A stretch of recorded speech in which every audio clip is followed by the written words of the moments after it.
പടം കാണാൻ പോകുമ്പോൾ ഒരു ത്രില്ലുണ്ടാവും. ഒരു മോശം സിനിമ ചെയ്യുന്നതിനുള്ള അറിവും കൂടിയാണ് പോകുന്നത് പറഞ്ഞു. ഇതിനകത്ത് ഒരുപാട് ത്രില്ലുണ്ട്, ശ്രദ്ധിച്ചതാണ്. ഞാൻ അങ്ങനത്തെ സിനിമ ചെയ്യുന്നൊരു സംവിധാനമാണ് സാഗർ സ്ക്രിപ്റ്റ് അല്ലാതെ.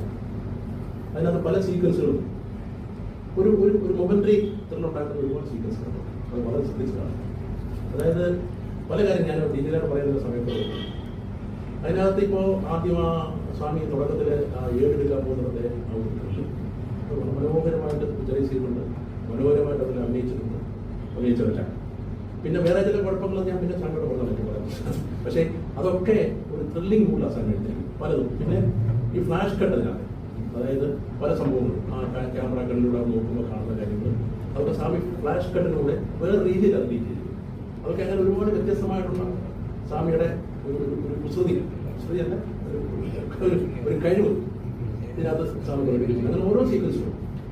അതുകൊണ്ട് വളരെ ശ്രദ്ധയോടുകൂടി കണ്ടാൽ അത് വളരെ ത്രില്ലുള്ള ഒരുപാട് സീക്വൻസുകൾ അതിനുണ്ട്. പിന്നെ അടുത്തത് ഈ ഇപ്പൊ ചോദിച്ചില്ലേ, ഈ ധ്യാനിനെ വെച്ചാണോ സ്വാമി ഈ സിനിമ എടുത്തത്, ധ്യാൻ തന്നെയാണോ സ്വാമിക്ക് വേണ്ടത്, അല്ലെങ്കിൽ മറ്റേതെങ്കിലും കിട്ടത്തില്ലോ എന്നൊക്കെ ചോദിച്ചില്ലേ.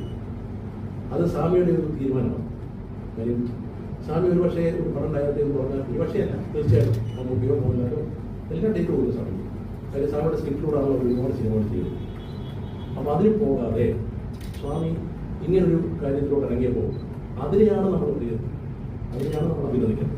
എസ് എൽ സ്വാമിയെ പോലൊരു സീനിയർ റൈറ്റർ അദ്ദേഹം ഒരു സിനിമ ചെയ്യുമ്പോൾ ഈ കൺവെൻഷണൽ സ്റ്റൈൽ മാറ്റിയിട്ട് അദ്ദേഹം ഒരു കാര്യത്തിൽ അതിനെ അഭിനന്ദിക്കാതെ സിനിമ കാണാതെ ഇത് റിവ്യൂ ഇടുന്നവരുടെ എന്താ സരതാമം മാത്രം ഞങ്ങളൊക്കെ ജീവിച്ചു പോകുന്ന കാര്യം. കാര്യം ഇദ്ദേഹം പറഞ്ഞ ഒരുപാട് നിർമ്മാതാക്കളെ ഉണ്ട്. ഞങ്ങളൊക്കെ ഒരുപാട് അഭിനന്ദനങ്ങൾ ഏറ്റുമാറ്റി സിനിമ ചെയ്ത ആൾക്കാർ. ഞാൻ സുരേഷ് കുമാർ സിനിമ അതിലൊക്കെ എല്ലാവർക്കും അറിയാം. അന്ന് ഞങ്ങളെ ക്രിട്ടിസൈസ് ചെയ്തിട്ടുണ്ടെങ്കിലും മാന്യമായ രീതിയിലായിരിക്കും. ഇപ്പൊ ഇത് ചെയ്യുന്നത് എന്തിനാണെന്നാണ് എന്നെ ചോദിക്കുന്നത്. ദയനീയമായിട്ട് അവരോട് ചോദിക്കുന്നത് എന്തിനീ ചെയ്യുന്നത് മാത്രമേ ചോദിക്കുന്നു. അതാണ് എനിക്ക് തിരിച്ചു പറഞ്ഞതിനെ പറ്റിയുള്ള അഭിപ്രായം. അടുത്തത് ഈ 20-ാം നൂറ്റാണ്ട് മൂന്നാം മലയൊക്കെ പറഞ്ഞില്ലേ, അത് ചിലത് നിങ്ങൾക്ക് പ്രതീക്ഷിക്കാം. അതിനുള്ള ആലോചന ഇരിക്കുകയാണ്. അതിന് ഈ തിയേറ്ററിൽ കാണണമെന്ന് ആഗ്രഹിക്കുന്ന ചില സിനിമകൾ ഒരുപാട് ടെക്നിക്കൽ ആസ്പെക്ട് ഉണ്ട്. ഇതിന്റെ സൗണ്ട് ഐഡിയ ഉണ്ടാവണം, ഇതിന്റെ ബാക്കി കാര്യങ്ങൾ അതൊക്കെ സൂക്ഷിച്ചു വെച്ചിട്ടുണ്ടെങ്കിൽ നമുക്ക് പലതും ആലോചിക്കാവുന്ന ഞങ്ങളുടെ ഇവിടുത്തെ സിനിമയുണ്ട്. സ്വാമി ജോഷി കൂടെ ചെയ്ത സിനിമയുണ്ട്, സ്വാമി ഷാജി കൈലാസ് കൂടെ ചെയ്ത സിനിമയുണ്ട്. അങ്ങനെയൊക്കെ സ്വാമിയുടെ സിനിമകളുണ്ട്. പിന്നെ നേരത്തെ ചോദിച്ചില്ലേ മമ്മൂട്ടിയെ മോഹൻലാലിനെ വിളിക്കാൻ ദൈവം ഇതിനോട് കൂടുതൽ ചോദിക്കുന്നത് കാരണം സിനിമ സ്വാമിയെ പ്രേരിപ്പിക്കല്ലേ. എനിക്കൊരു സിനിമ ഒരു സിനിമ തരാമോ സ്വാമി എഴുതാമെന്ന് പറഞ്ഞിട്ടുണ്ട്. അവിടെ തൽക്കാലം സ്വാമിക്ക് എന്ത് പടം ചെയ്താൽ വെച്ചിട്ട് ഈ വിഷയത്തിലേക്ക് പോകും. ഈ ഭാഗ്യലക്ഷ്മി ഒരാഴ്ചത്തെ സമയമില്ല. അദ്ദേഹം ചോദിച്ചു ഒരാഴ്ച സമയം എന്തിനാണ്. ഈ സ്വാമി പറഞ്ഞ പോലെ പടം ചെയ്യരുത്, സംവിധാനം ചെയ്യണമെന്ന് പറയുമ്പോഴേ എഴുതുന്ന കാര്യമില്ല. പടം കണ്ടിട്ടല്ലേ എഴുതുന്നത്. ഞങ്ങളുടെ പടത്തിന്റെ കാര്യം പറയാം. സ്വാമി പറഞ്ഞില്ലേ പടം തുടങ്ങുന്നതിന് മുമ്പ് എഴുതി അവിടെ എന്ത് ചെയ്യുന്ന സമയം.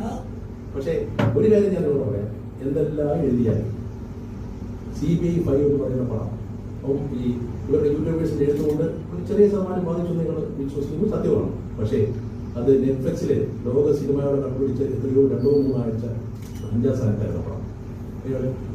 അപ്പോൾ അത് എങ്ങനെയുണ്ട് സംഭവം.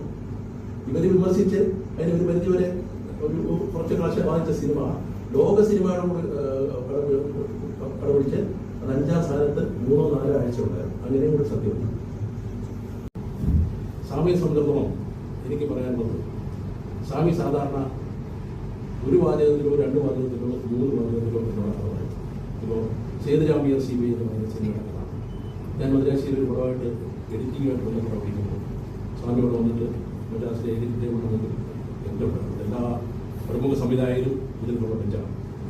ഇതിപ്പോൾ അവിടെ നിന്ന് മാറിയപ്പോൾ അവിടെ എഡിറ്റിംഗ് വന്നിട്ട് അവിടെ വന്ന് സ്വാമിയോട് വന്നു. ഇവിടെ ഞാൻ അതിന് മുമ്പോട്ട് സ്വാമിയോട് പറയുന്നു CBI അടുത്ത ഭാഗം 3-ാം ഭാഗം നമുക്ക് എടുക്കണമെന്ന് വരട്ടെ പറഞ്ഞിട്ടുണ്ട്. അവിടെ വന്നിട്ട് എന്നോട് പറഞ്ഞു അത് ഒരു ചെറിയ സാധനം കിട്ടുന്നില്ല. എനിക്ക് എന്താ സാധനം 6 കൊലപാതകം ചെയ്യുന്നവരാണ് ഒരു CBI ഓഫീസറോട് പറയുന്നു. അതിൽ 5 എണ്ണം ഞാനാണ് ചെയ്തത്, ബാക്കി ഒരെണ്ണം ആരാണ് സാധനം കണ്ടുപിടിച്ചത്. ആ കണ്ടുപിടിക്കുന്ന ആളാണ് എസ് എൽ സ്വാമി. അപ്പോൾ അങ്ങനെ സ്വാമി ആ പറഞ്ഞ ഒരു ത്രെഡി തന്നെ സിനിമ ഉണ്ടോ. അങ്ങനെയാണ് ഞങ്ങളുടെ സിനിമകളെല്ലാം മുമ്പോട്ട് പോകുന്നത്.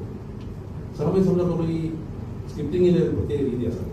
അത് വഴക്കും വയ്യാവരും ഞങ്ങളുടെ മധ്യസ്ഥൻ മമ്മൂട്ടി മോഹൻലാലിന്റെ മധ്യസ്ഥൻ മമ്മൂട്ടിയാണ് ഞങ്ങളുടെ മധ്യസ്ഥൻ വഴക്കിൽ ഒരുപാട് വഴക്കും ഒക്കെ നടന്ന സിനിമ ഞാൻ സ്വാമികൾ ഉണ്ടാക്കാൻ സാധിച്ചിരിക്കുന്നു. അപ്പോൾ അതുകൊണ്ട് ഇന്നലെ ഞാൻ ആ സിനിമ കണ്ടു. ഇന്നലെ സെക്കൻഡ് ഷോ ആദ്യം ഞാനിവിടെ വന്നപ്പോൾ സ്വാമിക്ക് ഷേക്കാൻ കൊടുത്ത് ഞാൻ പറഞ്ഞു, സ്വാമി ഒരു നല്ല സിനിമ എടുത്തില്ല സ്വാമി.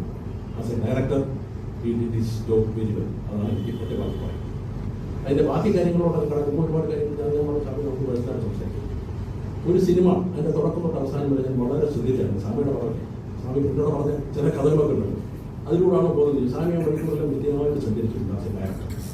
പിന്നെ ഒരു കന്നി സംവിധായകൻ്റെ ആദ്യ സംരംഭം എന്നുള്ളതിൽ തികച്ചും അഭിനന്ദനം അർഹിക്കുന്ന ഒരു സിനിമയാണ് എന്ന് ഞാനൊരു ഒരുപാട് പടം ഡയറക്ട് ചെയ്തതാണ്, ഒരുപാട് പടം സ്വാമിയോട് കൂടെ വർക്ക് ചെയ്തതാണ്. എൻ്റെ സിനിമ പ്രേക്ഷകർ ഇഷ്ടപ്പെട്ടിട്ടുള്ളത് ഞാൻ പറഞ്ഞു.